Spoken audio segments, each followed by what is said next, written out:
I remain your humble nurse Jess. So every time we talk about health, we are usually directed to the females. You see people talking about breast cancer, you see people talking about irregular menstrual cycle, hormonal problems, everything to the female, cervical cancer. How about the men? Don't you think they need awareness also? And that's why I got someone, which is me, to educate the men about prostate cancer. I'll start with the prostate. What is the prostate? I have a beautiful diagram here. And from this diagram, you could see the bladder. This is the prostate that sits directly under the bladder. The prostate is a small gland. Only men have prostate, women don't. It's a small gland that sits under the bladder. Urine passes through it and it helps produce fluid for semen. What is semen? Semen is that liquid that carries sperm. So the prostate helps produce this fluid for semen. Now let me explain. Think of the prostate like a donut. This is a donut. The urine pipe passes through the middle of it. If the donut swells, the hole becomes smaller, and that's when a man struggles to pee. What do you think the prostate does? It helps make semen, it helps protect the semen, and it also helps with ejaculation. The key line here is the prostate is not for urinating, it's mainly for reproduction. Many people, when they hear prostate, they think of urination. No, prostate is not for urinating. Urine just happens to pass through it. What are the common prostate problems we have? And this is where most men get confused. On this diagram, there are three pictures. We have the enlarged prostate.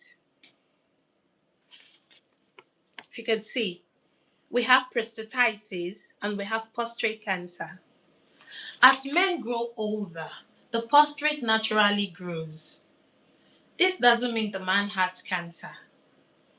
It is very common after age 50 years, but it causes urine problems. Now take this example. Just like the belly grows with age for some men, that's how the prostate also grows with age for some men. And then you start seeing the individual experiences symptoms like slow urine, straining, night urination, dripping even after urinating. Another common prostate problems we have is prostatitis. This is when germs infect the prostate. It comes with pain, it comes with fever, it comes with burning urine, and it can happen in young men. So don't say, oh, prostate is an old man problem. No, prostatitis can also happen in young men. The third one I said is prostate cancer, and this is where I'll be focusing on. In prostate cancer, the bad cells start growing inside the prostate. They come in and say, oh, I want to dominate this prostate, and they come and settle there. These cells start growing slowly at first. It could be very silent, but later it will spread to the bones and spread to different parts of the body. I'll give you an example, just like the termite. When a termite comes into the house and dominates your furniture, you might not notice it at first. The only time you start noticing this is when the damage has occurred. You see, oh, there are holes here. Where is this hole coming from? And then you look further and see there are termites. That's how prostate cancer is. When this bad cells comes into the prostate, it sits there. You might not notice it at first. The only time you start noticing is when you start experiencing signs and symptoms. Prostate cancer is silent, but it's deadly if ignored. And what are the symptoms you start experiencing before you know that, oh, there's a problem? We have the early signs and the late signs. And on my diagram here, I listed the early signs. I said weak urine flow, frequent night urination, dripping after urinating, straining to pee. These early signs don't mean you have cancer automatically. They mean It's time to check. Now let's talk about the late signs. When late signs appears, it means the cancer may have spread. Late signs like blood in the urine, blood in semen, back pain, hip pain, bone pain, weight loss, and even erectile dysfunction. Don't forget, I said even erectile dysfunction. Cancer moves from the prostate like fire spreading to nearby rooms. Pain means delay, delay means danger. And someone will say, oh, she said late signs of prostate cancer can cause erectile dysfunction. How? Here's it. Let me explain to you. Prostate cancer itself can cause erectile dysfunction, and I'll break it down to you. Remember, I said the prostate is a small gland that sits under the bladder in front of the rectum. The nerves for erection runs beside the prostate.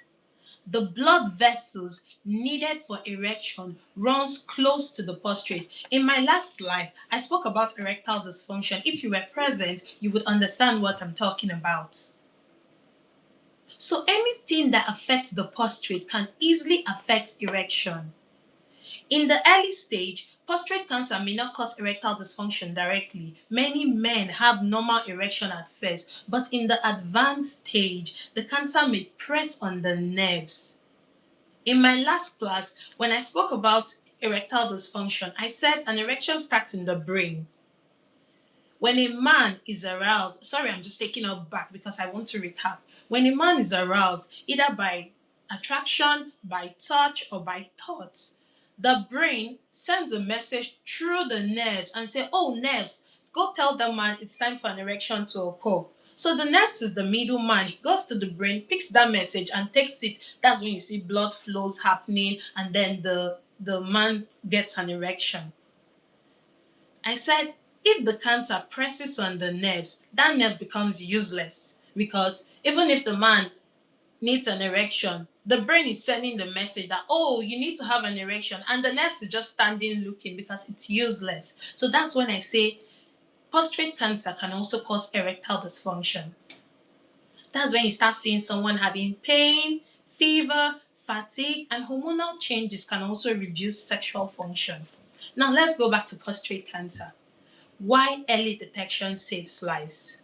Prostate cancer, if caught early, is very treatable. Early detection means less aggressive treatment, better quality of life, more years with your family. Example, small fire is easy to put out, right? But when the fire is big, it burns down the whole building. That's how it is with prostate cancer. When detected early, it's easy to tackle around, it's easy to treat.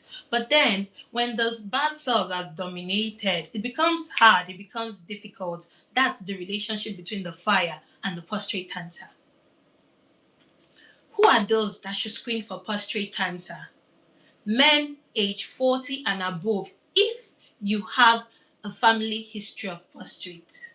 Normally, I would say from 50 years and above, screen for prostate cancer. But then I would advise the men from 40 and above from between 40 and 45 to start screening if you have a family history. Let's say your father had prostate problems or urinary problems, your brother had prostate problems or urinary problems. If you're from the African descendants, prostate cancer is associated more with the African descendants. So if you're from the African descendants, don't wait till you start having symptoms. It's time to go for screening from age 40 and between 40 and 45 years old. When I say men from the African descendants, don't think other races don't have prostate problem. They do. But it's more associated with the African descendants. And someone will ask, oh, you said screening. What do you mean by screening? The main screening tests for prostate cancer are simple. The main screening tests for prostate cancer that are simple and commonly used are one, PSA. What is PSA? PSA means prostate specific antigen. And what is this? Here, a blood test that measures PSA, that's a protein that is made from the prostate. So don't forget, the prostate also produces a protein called PSA. Just like I said earlier, the prostate produces semen, and semen is the fluid that helps the sperm to move. Now think of the PSA like a smoke from a building. A little smoke, right, is normal. But when the smoke becomes too much, you know that something is wrong. Either something is burning. So the blood test measures the PSA and the level should be below 4. If it's above 4, you know that, oh, there might be a problem. But don't forget that most times infection, enlargement of the bladder can also make the level to be high. Doesn't mean you have cancer automatically when the PSA is high, but it could also mean there's cancer. That's why I said it's good to check early. 2, we have the DRE. That's another type of screening done for prostate cancer. And DRE means digital rectal examination. What is digital rectal examination? What is done here is the doctor gently inserts a gloved finger into the rectum to feel the prostate. What is the doctor checking for? Why will he insert his finger into my rectum? What is he looking for? Don't forget, you could feel the size of your prostate from the rectum. He's looking for the size, he's looking for hard areas, he's looking for lumps, he's looking for irregular shapes. Take this example, just like an orange. An orange is smooth and soft, right? That's normal.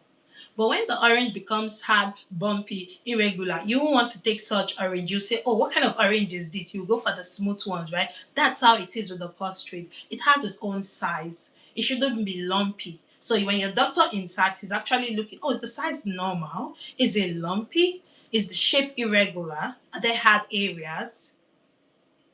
And a lot of people won't want to do the screening because it has to do with the rectum. They'll say, oh, I'm not letting nobody put their hands in my rectum.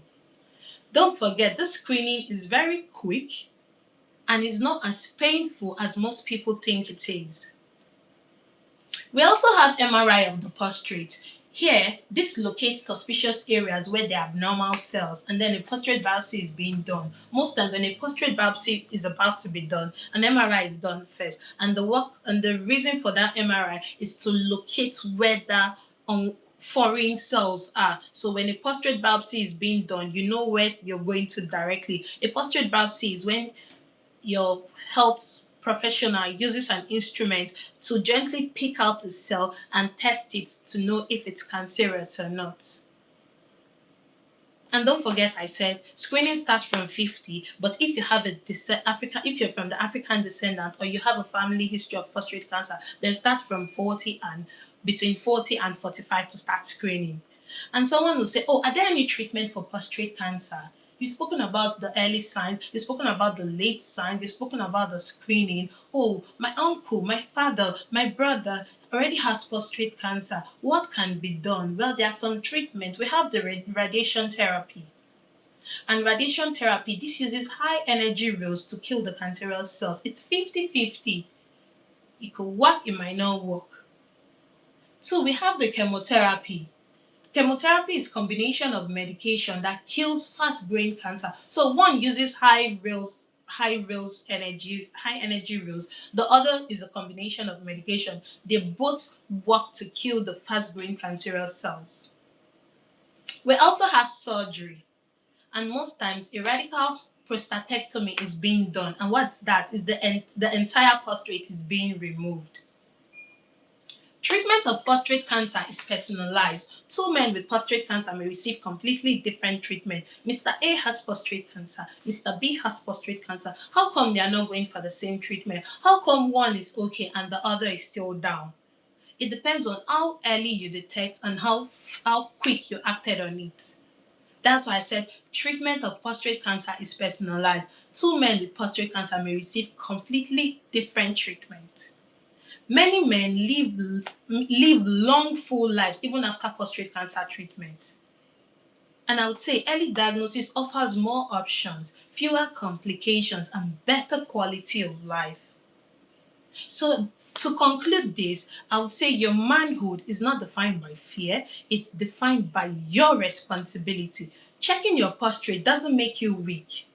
Because a lot of people will say, oh, how can I just go to the hospital and say, oh, I need to be screened, I need to be checked? Some people will think that I'm scared. People will think I have prostate cancer. No, it doesn't make you dumb, it doesn't make you weak. It just makes you wise. It makes you you don't even care about what people say. You know that, oh, I'm in control of my health.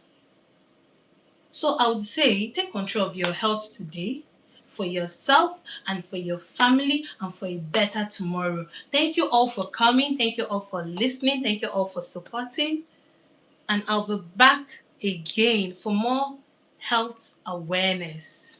Bye.